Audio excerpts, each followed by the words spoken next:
Hi, welcome back to Lakeside Quilt Making Arts. Today is a Saturday that this video is being released, so that means I am doing one of my catch-up blocks for MODA blockheads, and we're doing block 5. We're at the point of stitching. There were 4 blocks that I had to skip in order to get caught up with the masses, or at least caught up with MODA. I don't know what the masses are doing, but I assume that the masses are probably far ahead of where I am and probably keeping pace with MODA, because I tend to be behind on everything. Excuse me for looking down. I just got attacked by a wild animal. A wild animal. Little Ruby Sue's looking for some attention because I'm talking to you, just like a little toddler does. It goes, oh, Mom wants to talk now. Okay, so what are we going to do? We're going to start making block 5. So just a refresher, this is Glimmer by Clare.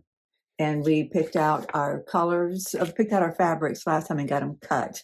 So that's good. We're set up for success. I believe that's what I named the video, actually. Just like with everything else, we're just trying to move the needle. I've got 45 minutes that I want to give this today.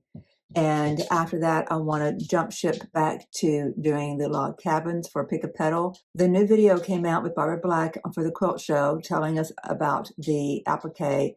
And I've got a learning curve to do there. I got to find my instructions and wrap my head around what to do there. But I can't do anything until I get my log cabins all done. And I am getting closer because I focused on just them yesterday and released a video about it. I did not realize that the log cabin was going to be, that it was going to be an opportunity for me to learn as it has. When I did the Mars quilt, it's nothing but straight lines. And it's real important for those lines to be straight, and they're all in great shape. It's not wavy, it looks good. I was expecting the log cabins to kind of be the same way, but they're not. And I didn't really discover it until I think I was just in kind of a taking it for granted kind of thing. Like, oh, straight stitch, I can do straight stitch. Well, I was having trouble with this machine getting a straight, consistent seam.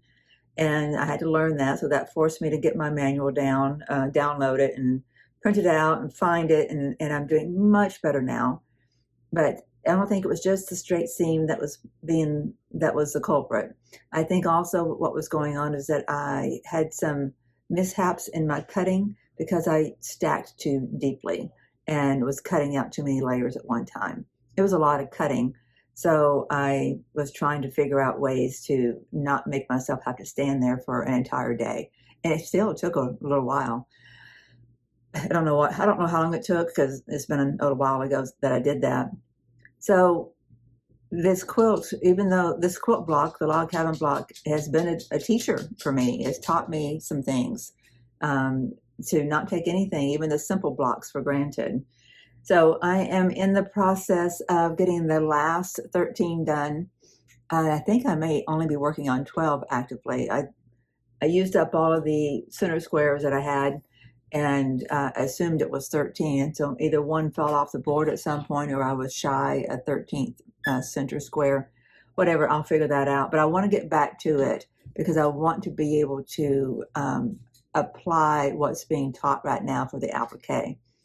And supposedly you can do the applique on these blocks separate from having the blocks done that go around that center medallion, because you're not supposed to attach, my understanding, and I haven't read it yet, but my understanding is that you don't attach the log cabins to the center blocks. You're just applying, I think you put your rows together and your columns together, and then you can do the applique on top of that. And this first bit of applique is just on the bottom set of the bottom row underneath the medallion. I've got plenty of the log cabins done that I could do that now. Like I've got 7 of them done. I could go ahead and piece them together to make one row that I could applique on. But I don't want to jump ship and have more to do when I have all of my strips out right here. I want to finish something and one phase of it in its entirety. So that's why I'm only going to give the Blockhead 5 an hour of my time. I've not been here long. I went into town and then had to go get some food for little Miss Ruby.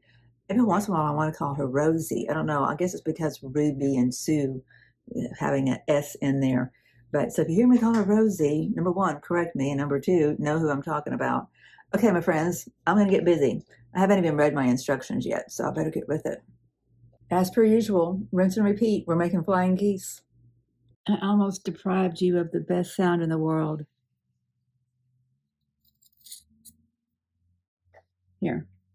Here's a fresh one.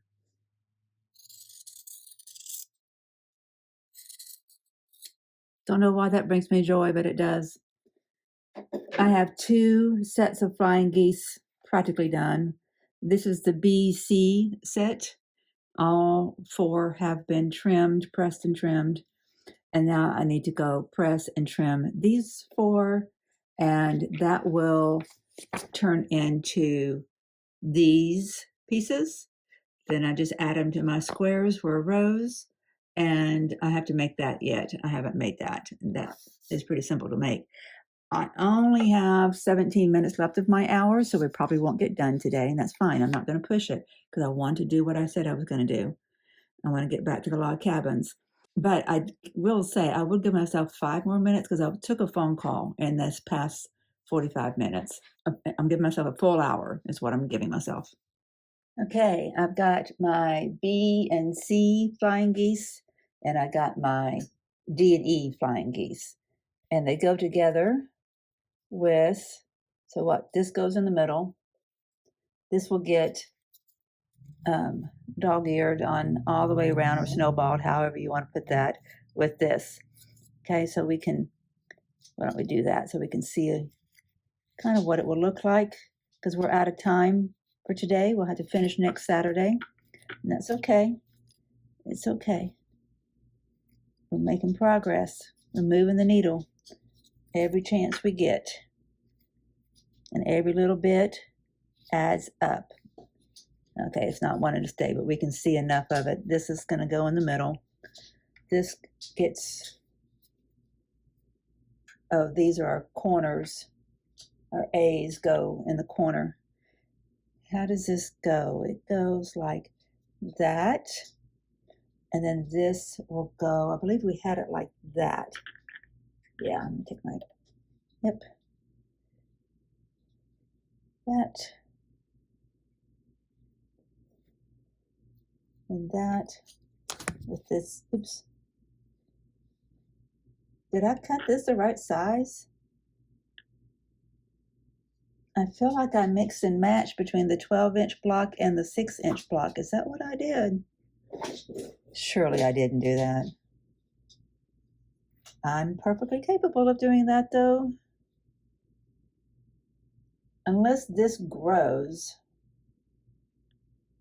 Does this get bigger? It becomes a 4.5-inch block. Let me just double check.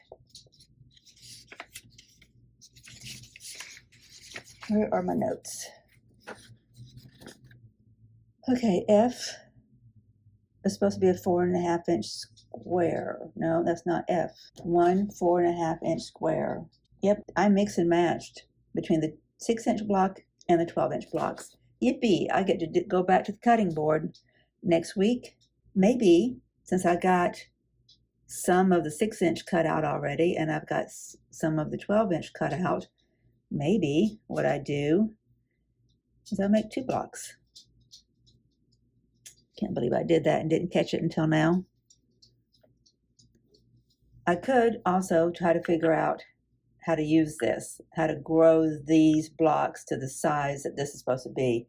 This is supposed to be a 4.5-inch piece. Can't believe I did that. Oh, but we can see how pretty that's gonna be. You can see even just kind of slopped on there. Put one of these on each corner. It's not the same as putting it on a vertical board. This is another reason I got to get my log cabins done, because I need my my boards back. I don't like for a project to hang out for so long, not get done. Come on. There we go. Okay.